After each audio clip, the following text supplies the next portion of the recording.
All right, welcome. I just recorded this whole thing and realized I had the wrong settings. So here we go again. All right. So I just want to go over some things. I had a buddy who was telling me about some air rifles and how awesome they are now. And I had never heard of such thing. Whenever I was growing up, air rifles or pellet guns or BB guns were just a thing that kids went out and played with. Shot soda cans, bottles, whatever it was. Maybe shoot some frogs, try to get some frog gigging done, with the rifle. And it wasn't really anything. You wouldn't think of it as a hunting tool necessarily, but I started doing the research and looked into it, and sure enough, air rifles are crazy. Had no idea they had gotten where they're at today. So I had looked online, found some guns I liked, some reviews, and in my mind, whenever you're looking at a gun that you want to get for purposes of hunting, above all, it's got to be accurate. You have to be able to land. The shots need to be landing where you're aiming, or what's the point, right? If you can't hit something, then it's not an effective tool. It's pretty worthless. So these air rifles that I were looking at that had superb reviews, 50-meter shots, knocking out quarters. I was like, heck yeah, that's what I want. Those guns, unfortunately, were $900 guns, and that's not something I was wanting to do. Right, I didn't want to spend $900 on effectively a pellet gun, even though it was accurate and strong. It's just not what I was wanting to do. If I was going to spend that kind of money, I would get a larger caliber rifle that I could use for anything. But a pellet gun has a very specific use. I want to be able to use it to shoot around, out in the property like I have behind my house, where there's a woods that is 150 feet wide, 900 feet long. It's got it's a big enough woods to have plenty of squirrel, some rabbits, plenty of birds out there, and even some deer live out there. But the neighborhoods are still close enough to where you don't want to be shooting a larger caliber rifle out there or a real powerful rifle, just in case the bullets do exit the forest. They need to have zero energy upon exiting. So air rifle would be perfect in that situation. So that's how I wanted to get. And now, seeing those $900 rifles, that was not at all what I was wanting to do. So I started looking at other rifles that had good reviews, were accurate, powerful, and being able to take down small game or vermin rifles. Like rabbit, squirrel, maybe some bird if I ever figure out how what kind of birds around here that we can hunt. But really, I'm looking at a squirrel right now. We have tons of squirrel everywhere around here, and for the most part, I don't think anyone's hunting them. So they're everywhere, right? And if anyone has been around squirrels for long enough, knows is that once squirrels get to a certain point and they start, just being a nuisance, then you start having problems. They get into your electric lines, your power lines, and they eat up shit. Cause you to lose power, which it's happened several times over the years, and they kind of need to be put back in check. So, and it's food, it's meat, right? So, and it's fun to go hunting, right? So why not hunt some squirrel? So I decided to go out and look at all the shops around town, all the different gun shops, farm shops, whatever it is, and I found these different pellet rifles, different air rifles, and decided on getting the one I got, which is right here. So this is a Gamo Wildcat Whisper. So it's a .177 caliber pellet gun, air rifle, whatever you want to call it.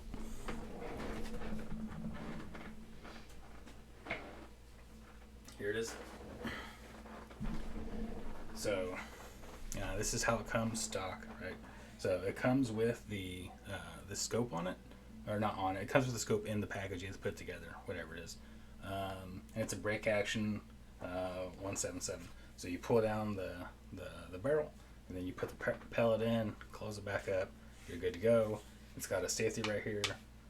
Safety pulled back like it is means it's safe. Push it forward means it's ready to fire. This gun is not currently charged, has no ammunition in it. Once you do cock them to load the ammunition to it, then it's ready to fire, minus the safety. But you don't really want to leave these things pressurized. So once you cock it down, you put a pellet in it. When you cock it down, you don't want to dry fire these guns, right?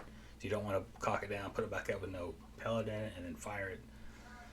It's not an ideal situation. And then also, you don't want to keep it pressurized. So you keep it in an inert state of not having it in there. Like I said, this is the Gamo 177 Wildcat Whisper. It's the Whisper because the barrel has a basically a suppressor. The whole thing is so whenever it fires, it basically sounds like you just clapped your hands kind of loud, right?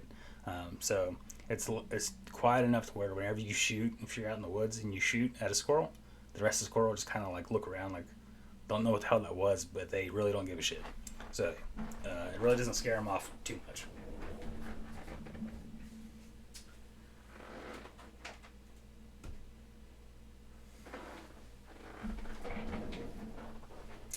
But once you get your rifle and you put it together, one thing I would note is that once you put the scope on, if you get this kind, or any kind that actually has a scope, once you get the scope and you put it on, make sure everything's tight. I had gone out and scoped in my gun. Whenever I scoped in my gun, I use these Gamo Extreme Accuracy rounds. They are 7.8 grain rounds, and these Gamo red fires had sidled in my gun, and you can see here where this video here is a snippet from where I was out trying to sight my gun in for the darkness hit. Unfortunately, it got dark and I had sidled in the next day. But as you can see here, what happened. So we're out here trying to sight up our new air rifle, and as you can see, there's my target, and what's crossing my targets?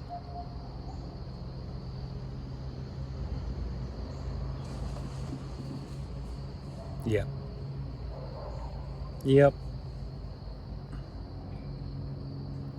We better get this bad boy sighted in.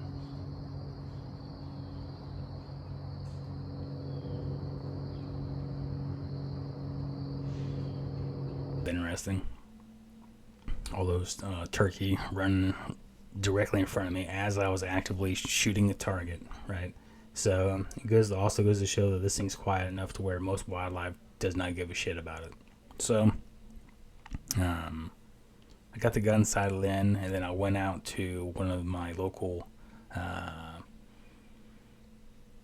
it's like a wildlife reserve area. There's a shit land that they turned into a forest and water like glade area, and you're just letting the wilderness take it back over, but you can go fishing and hunting there.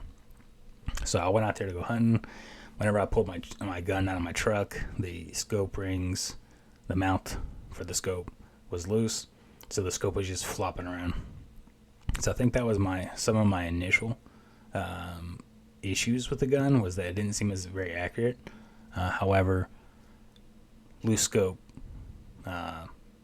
evident that that was probably the issue. So once I came back home and I got the scope fixed, tightened it all back down, and then sighted my gun back in, all my shots were pretty much dead on. Before that, I had actually gone hunting a couple times, and I had got a couple squirrels, but the shots weren't where I put them at. The shots hit different areas, and I kind of found out that after my scope kind of was just bouncing around, that it just wasn't tight. So I got that all back up and fixed, And then we went out hunting. We actually went out hunting this morning. I got 3 more squirrels. They're in the fridge right now. And it's a pretty good day. But I do have some footage of being out and about in the woods. So here it is. So here's where we're currently at. There is some trash right here. Someone's been leaving around. And one of the neighbors likes to golf, I guess. So he's been driving golf balls out here. So there's tons of golf balls laying around. But overall, it's not too bad. Nice little area. When everyone starts getting to mowing, though, it kind of makes it difficult to hear and try to see what's going on, but it's not too bad. You can see over there, we just had probably a squirrel running up and down over there. So overall, not too bad. Nice low spot. And honestly, I think a lot of people are just not hunting squirrels, period. Which is kind of a shame, because I mean, they're the rats of the forest, right? So that is to say that they're pretty prevalent pretty much anywhere you go. So it'd be nice to harvest some of them, get some meat, and basically just have some fun, right? Howdy, welcome back. So we got our air rifle sighted in. We're good to go. We did have one incident. I went to one of the local wildlife areas. It's like a reserve / park / reclamation area, and I went squirrel hunting over there yesterday. I tried to. I went out there and I got signed in, found the area I wanted to go to, got out there, and then realized my scope mounting rings were loose.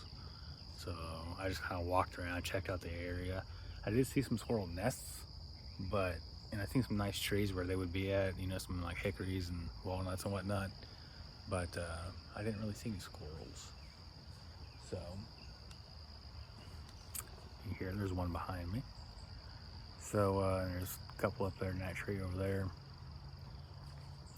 They're pretty prevalent. So you can actually probably see that one directly behind me. He's on that tree on the base of it. So we'll see if we can't grab him real quick. You can see up here.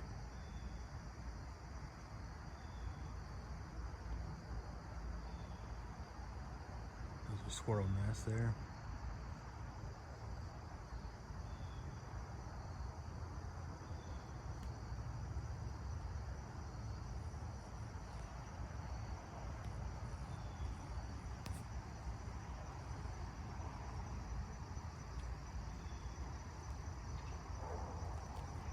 When it's quieter out like this, we still get some road traffic down there, but you can kind of listen. You hear the squirrel eating nuts and dropping the shells. You hear them running, scurrying around the floor, kicking up a bunch of leaves. Or you hear them running from branch to branch. We have a couple whitetail in here that are huffing and puffing at me. I wonder if I can get these couple over here that are just playing around. They're just chasing each other through tree to tree along the ground.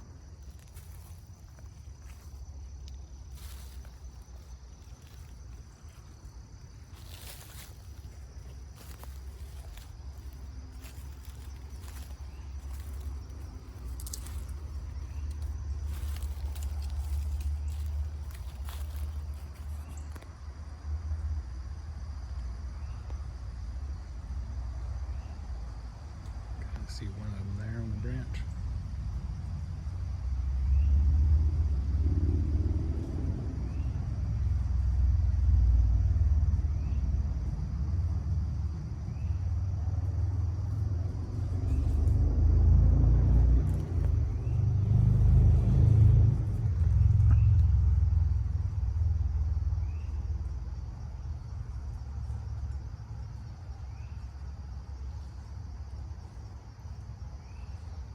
back along the hill back there. I should probably get me a nice camera so I can really show you guys what I'm seeing.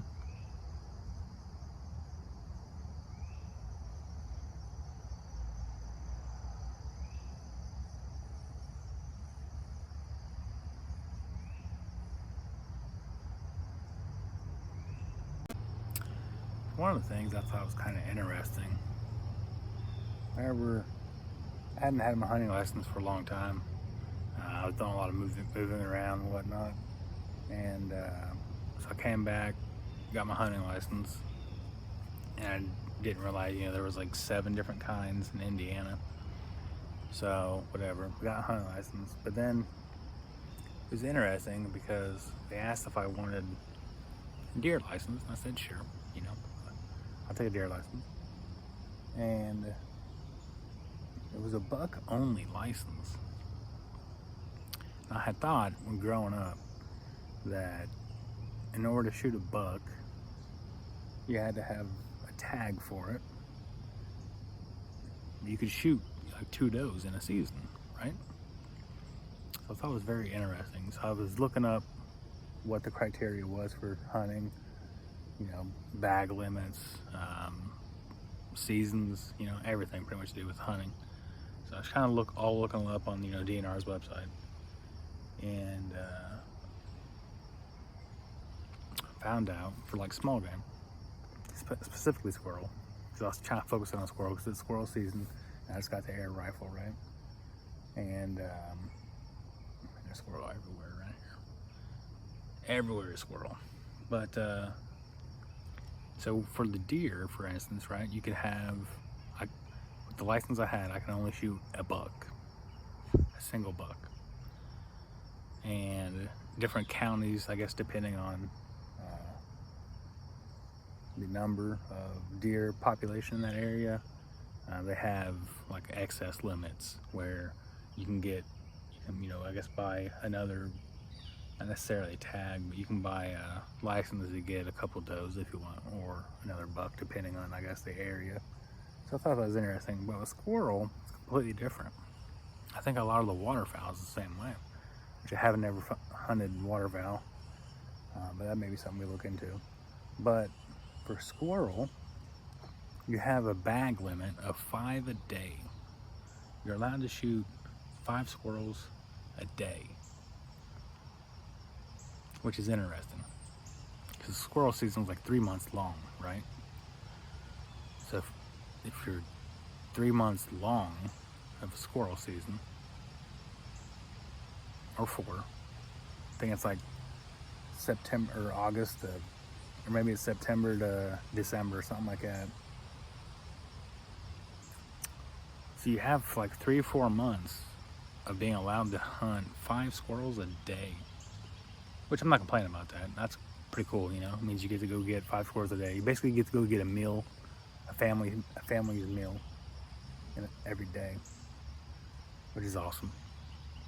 But it just goes to show that either the squirrel population is, if you can only hunt 1 deer in a season, a year basically, and you know, deer season's only like 2 months long, different guns and whatnot. But so either the squirrel population is just so giant, and or no one hunts them. They don't really care. They're just like, go shoot these things. It was interesting. I thought it was interesting. So, we're squirrel hunting. I was trying to find this. There's a bunch of squirrel out here, but they're really bad spots to be finding with the camera. So, I'll find some nice B-roll, and we'll get that.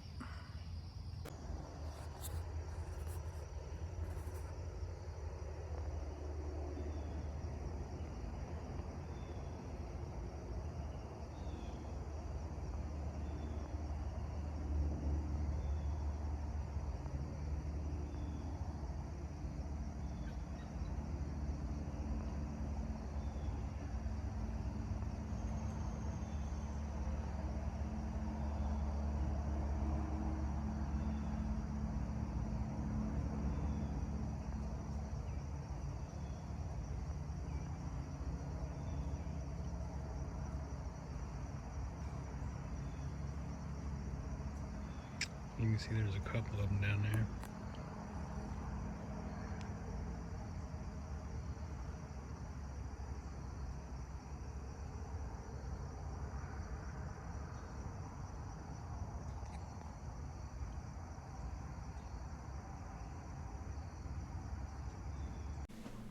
All right. So one thing that I also wanted to talk about is finding the right pellets for your gun.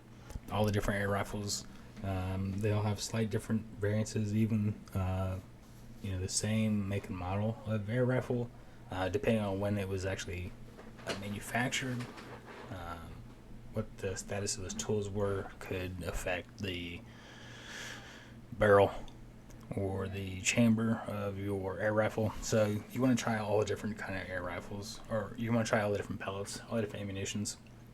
So what I had found out was that in this Gamo, like I said originally, that I had sighted everything in with these red firers, extreme accuracy rounds. I sighted everything in with those, and they worked out pretty well. They had a nice little it was like a quarter. It was less than an inch spread across 5 rounds at 20 yards. I also tried these Umarex hollow points, and then I tried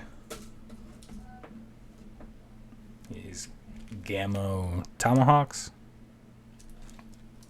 and then I also tried these Umarex pointed pellets. Now the reason, all these different pellets are different shapes. They're all the same caliber. They're all different shapes and they all have different weights to them. So one thing to note is that you have to find the right pellet for your gun, but also, different weight. Like the gun it's a break action, right? My gun, the Whisper, it's a break action. The Wildcat Whisper. So you're effectively getting the same air into the piston at all times. So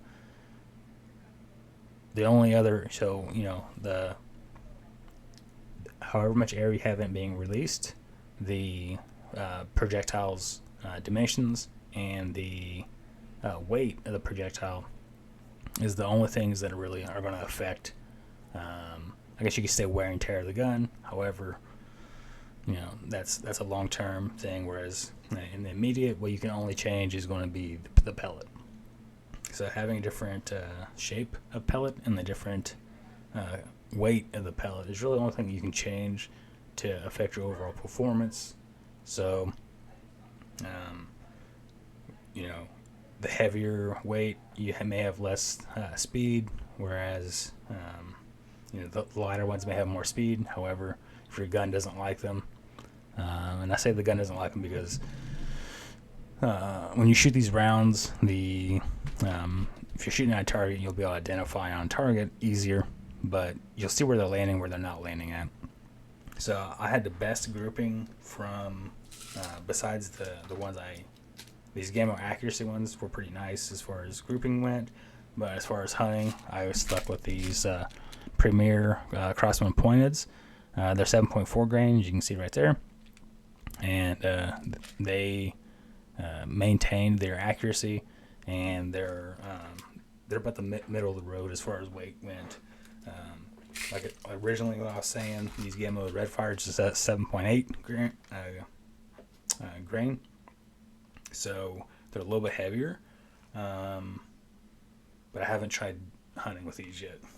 They do make different hollow points, like the tomahawks. These are hollow point maximum expansion. What I've found is that the rifle, this Gamo Whisper, the 177 version, so the Wildcat, it has enough energy to put one of these pellets into a squirrel. They don't typically, usually try to shoot in the upper cavity, right? So we try to shoot the lungs or the heart or the head. So it has enough energy to enter and incapacitate the squirrel, but they don't exit, right? And also, once they enter the body, they don't really, they're pretty much done. The round doesn't really, I've pulled out several of the rounds after shooting the squirrels, and they're not necessarily deformed. So whether it's a hob point, whether it's the pointed ends, the round ends, the tipped ends, whatever it is, it's really insignificant. So it's really about the shape and the weight of them. So I have all these other different kinds yet. I have yet to try. Got all these different Beemans, some Webleys, some Diablos, all these more Beemans. So basically, just go out and start shooting and seeing what your gun likes. You even got some of these daisies, and there's several different kinds in this pack. So we'll try these out as well. But just go out. I think most of these rounds, it's 500 rounds, 100 rounds, 250 rounds, whatever it may be. They're like $8 to $12 a can, and I guess here 750 rounds. There's basically pennies, like 2 pennies per pellet. So it's a pretty good money to meat ratio if you're actually hunting with them. So it's pretty fantastic. I really like it, and it's pretty awesome. So hopefully I'll get some more footage of either out and about in the woods or shooting various guns, maybe some plinking. I thought about going and getting some plinking targets. The metal tabs with the sights on them and whatnot, and shooting them for some fun. So we'll see. But if you like this video, let me know, and I'll make some more of them. And I love shooting guns, so win-win for me. Awesome. Have a good one.